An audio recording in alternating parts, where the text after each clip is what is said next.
Pagsira sa mga nakumpiskang boga at iligal na paputok sa Ilocos Norte isinagawa. Tutukan sa report.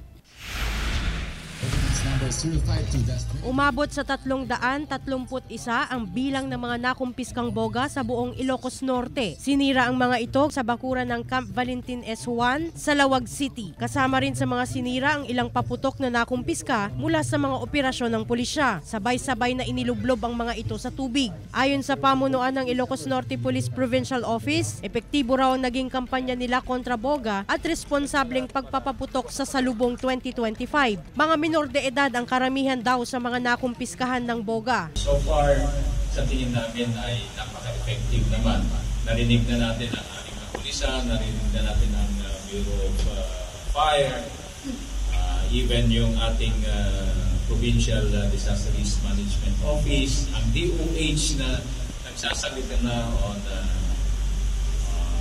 pag-celebrate ng isang ayos at safe na New Year. Samantala, ayon sa Ilocos Norte Provincial Health Office, umabot sa 27 ang firecracker-related injuries ang naitala sa buong lalawigan sa pagsalubong sa taong 2025. Of 8 a.m. po kanina, meron po tayong 27 na po na cases of fireworks-related injuries. Comparing it last year, we have 33 sa 2023, 33 po lahat-lahat.